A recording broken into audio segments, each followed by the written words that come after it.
Hi everyone, I'm Jim Partridge. I made the Salvation Falls campaign for Left 4 Dead 2, which I'm about to talk through and tell you about some of the design decisions I made and why I did what I did and how it turned out and what I would have done perhaps another way, or I don't know, whatever. We'll just explore it as we go along. The name Salvation Falls reminded me, I was thinking of a name, can't remember, spitballing, trying to think of a name for this, and there's kind of the Bedford Falls from It's a Wonderful Life, that kind of Frank Capra and this wholesome place, feel with the falls part. And then I thought Salvation Falls, and of course Salvation Falls being having its alternate meanings, being the salvation is no longer there or has collapsed or whatever. So the idea was that the team would find this town, and the town was supposed to be the place they were heading for, up in the mountains, and now it's been destroyed. I don't think I've done enough environmental storytelling in the maps to date to be able to really sell that. There's a bit, and I'll talk about that along the way, but if not. This idea and this map came together when I was working with a team who were looking to put together a larger campaign as a group. We were throwing ideas into the ring, and I did a few test maps, and I laid out some of this stuff. And some ideas made it through, some ideas didn't. And, what was here was some of the ideas that didn't. And so I thought I really enjoyed what I was doing, so I thought I'd take it forwards as a project by myself. But the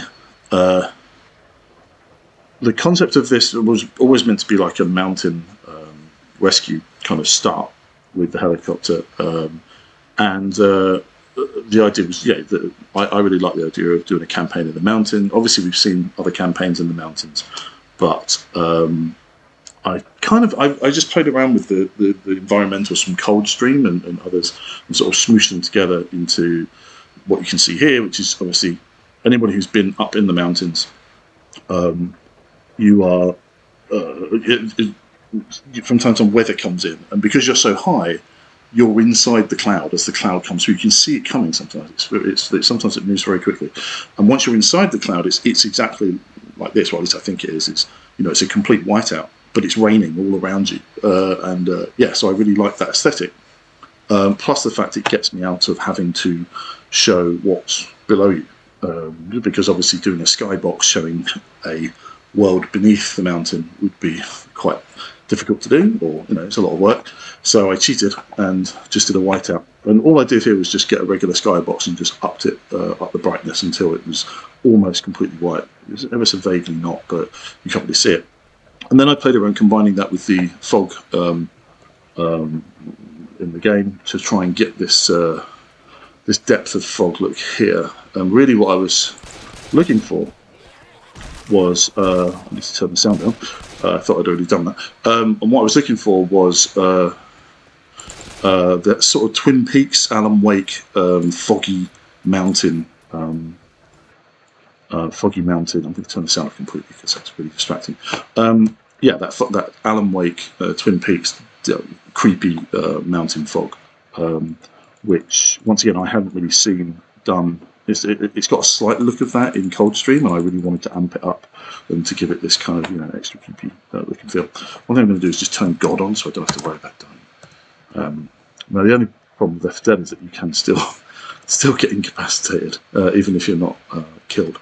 So this was an idea that was kind of thrown around as part of the group, where the pilot is kind of, the idea is that you've landed and the pilot's gone to the John and decided to end it all, and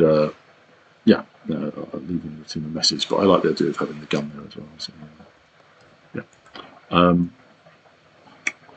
So coming down, so Left 4 Dead layout wise and map design for me is really about it's a linear path all the way through, but you split from time to time into 1, 2, or 3 or multiple different pathways, and then you come back together, back to the main path again.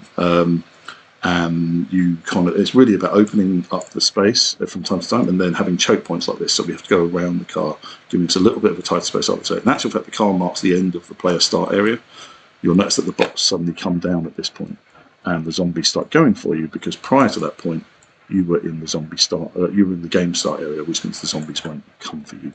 The game doesn't actually start until you move out of that space. If you think about a safe room in a mid-chapter game, that's essentially the same thing. Anything above that hill-wise there. So here we go. So there's a multiple paths. So what I wanted to do was give the player some options. So we've got a building down here and a building down here. They both lead to the same place, to the bridge, but it gives the player, some option here. So talking about the whiteout and kind of just showing you the edge of the cliffs, that's pretty much it. I mean, it's a little silly. And some people, it's really funny listening to some of the videos of people that may really thought this was sort of on a floating island or something like that, like something far more mysterious. But actually, I'm assuming that those guys have never been up a mountain to sort of, 8,000 feet or something. And I sort of heard other people go, no, this is what it's like, which I thought was quite satisfying. This view here out of the window is probably one of the only views you actually get of the cliffs disappearing into the fog. You can see at the bottom there. You can actually see the edge of the bottom of the brushes if you look carefully, but I kind of got away with it at a glance pretty much. And this is one of my friends helped me out with this. They were really, really helpful and basically showed me how to layer over an extra kind of displacement over the top that had a sort of a fade from white into alpha, into like see-through channel. So you could just kind of layer that over the top of the bottom of the mountain side where you want it to fade into fog, into cloud, and you can kind of get away with it. Sort of, but there's not really many spaces where you can see this, and it's sort of just hinted at, so it's not sort of majorly prevalent. So I think I get away with it. So that's one of our paths, and then the other path that was here was there's just a shed, but this shed actually has an axe in it, which is quite a good sharp weapon to give in the first map of a campaign. So it's kind of a bonus at that point. I quite like dropping in the odd hidden thing, which is kind of not meant to be there. Generally, you've got in Left 4 Dead, you have tier 1 and tier 2 weapons, and normally in map 1 of a campaign that's more than a few maps, you would only give tier 1 weapons. And not always, and if you think about the hotel in Dead Center, that starts with everyone gets an axe and that, but then you don't get guns until a little bit later, because they were introducing melee weapons to the player in the first campaign of Left 4 Dead 2. So there was a sort of teaching reason why they did that. You can see there's a gap under the pavement. I make no apologies for this. I really, really tried hard to get these displacements to behave, but they really to create the edge of the cliff and this. I should extend this back out, and I may make some more tweaks and updates, but no one has mentioned it to this point, so I don't mind pointing out things. So here's a bit of environmental storytelling. There's a barricade for the town, right? So we've got the sign of the town above the thing. Also, there's an intro which is currently not working, which I took out because it was broken. But it's basically the camera intro, which pulls back from this sign and pulls back up through the woods to where you start the game. I like the idea of having that sign there. But then, obviously, so here's Salvation Falls. Here's the barricade. And you'll notice that we've got a gun which is normally used for a sort of an in-place gun as part of a standoff or a finale or something. There we go.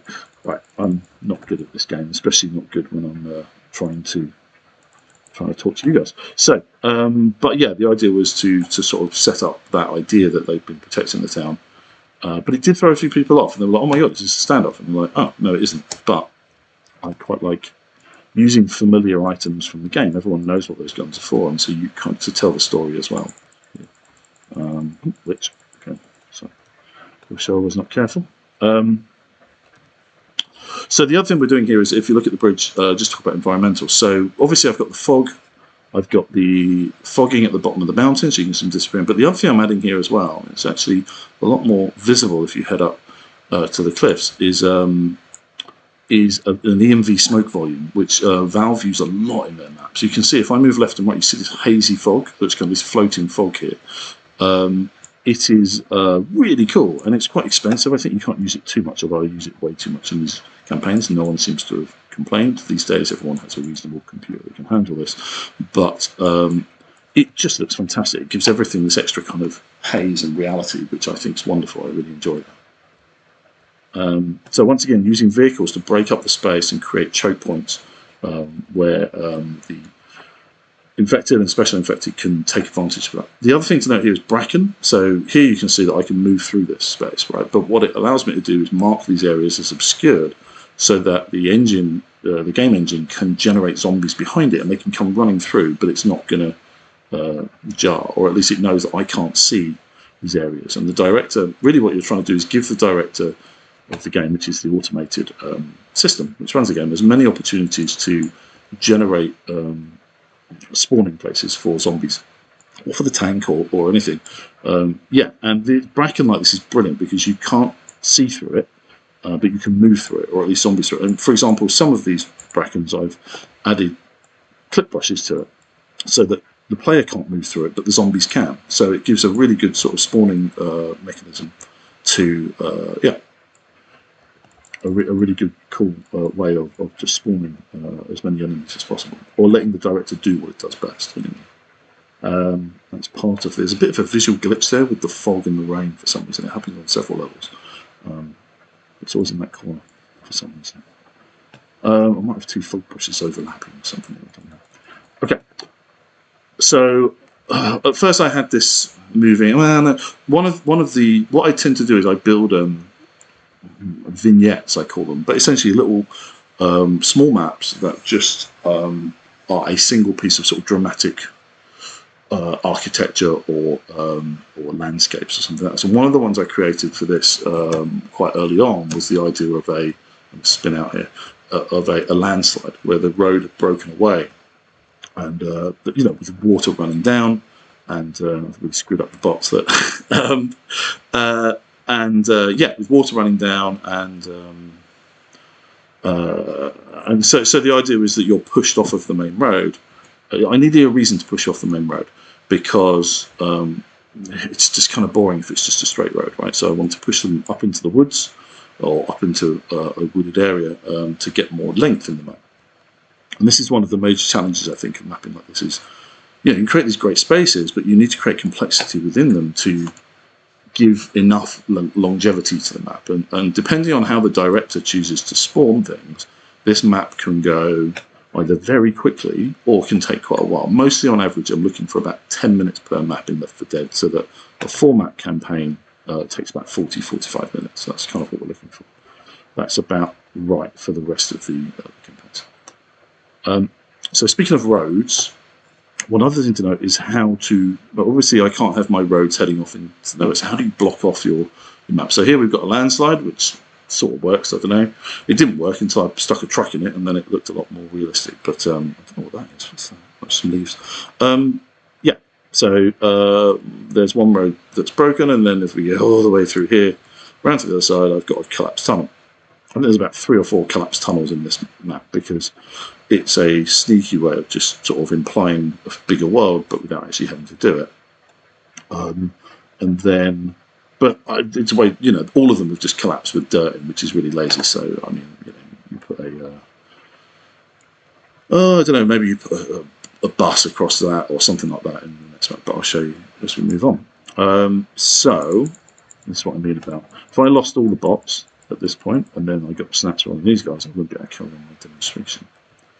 So, heading up into the woods, I like the idea of this kind of elevation, sort of moving up and around the area, but also I wanted to show off my hard work for this valley and this area at this point as well. So I wanted to kind of have the player come up and see the vista again. Once again, sort of getting as much value out of the mapping that I'd done. And if you look here, I'm putting goodies right here so that you've got the view right in front of you. So I'm kind of going, look at all of this, look at what I've done. Speaking of, previously I spoke about bracken where it is spawning. So this is bracken that the zombies can move through, but the survivors can't. And so that's quite good because it means the survivors have to go the long way around, which gives longevity to the map and takes a little bit longer. And essentially we're creating just a bit of a maze using trees and things like that. And then these, there's no reason why you couldn't move through here, but most players always follow the pathways. There's a bit more safety in the clearing, I guess. But yeah, you can see on this side, it's just the bracken again. The zombies can move straight through, which means the tank and other things can come straight through without having to funnel around the outside. And it gives the players more to think about because they've got infected coming from multiple directions. Once again, here's some goodies that I placed so that you would come and look at my wonderful vista once more.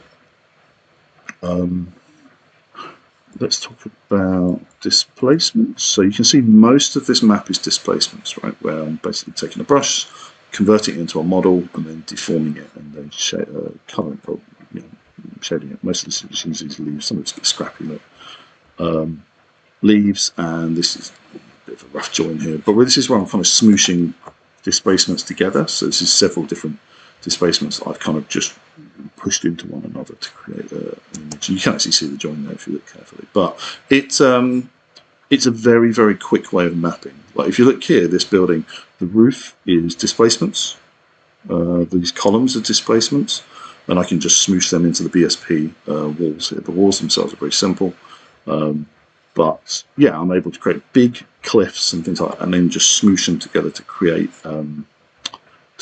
geometry, or to create levels, which I've learned fairly recently. I think it comes from the old school BSP mapping, where you felt like or thinking that all your displacements have to be sewn together, which they don't at all. You can just smoosh away without really any consequences.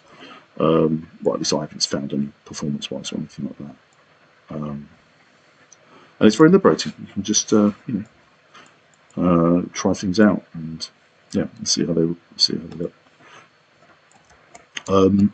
There was a little bit of signposting here, which was a bit difficult, so I had to put these barriers up here to tell players that you're not supposed to go that way. You can jump down there and get to the ending a bit quicker, but most players now, I've noticed, are heading, and obviously I put this here as well to get people more attracted to this path, but most players are heading this route now from what I can see. So that's a fix that was quite good.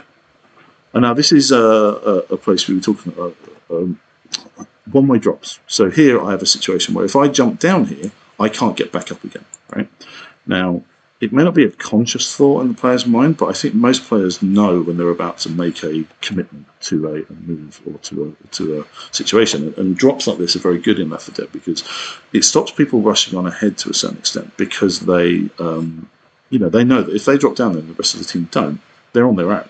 And if they get snatched or whatever, then they're going to be in trouble. So so it does sort of push coordination for everyone to jump down, but also it prevents the player from moving back through the map a long way. And it's called push gameplay is the name for it. And I think I've used that in my single player games, but I use it quite a lot here because I don't want to, I don't want players to be able to go all the way back to the beginning of the map. So if you think about, might be in trouble. But if you think about the bus is another situation of push gameplay as well, where you've got to make the commitment once you jump off the bus. You've got to be sort of in line with your teammates as well. Coming back to this again, here is another area you can just sort of see the cliffs disappearing into fog. But once again, you don't really get that much of a situation where you get an angle on the cliffs because you're on top of them the whole time. So I kind of got away with that. The truck breaks up the space, once again giving you 2 pinch points. Previously, this section here, it was just open. You just ran down the hill straight into the thing, and it was really boring. So I just stuck some cliff models in and made it a bit of a zigzag, just to get some longevity out of the map. But it works. I mean, it is sneaky. It is literally just making you zigzag your way through cliffs and stuff to get there. But it works to a certain extent. And then this final area, I use the same safe room over and over again because if I want to add an extra map, it's easier to use the safe room with the same shape, and I can just slot in the extra map, and it's not a problem. After the fact, once I knew that I had all the maps I was going to do and it was finished, I then themed them so that there's a difference between the first safe room and the second one, etc. So this theme is a distillery, and it's very light, and there's a few beer bottles in it, and the word distillery on the wall. I use a lot of online signage for posters and things like that to make those kind of signs. Thanks, I'm going to stop there and we'll come back and talk about map 2 in a minute.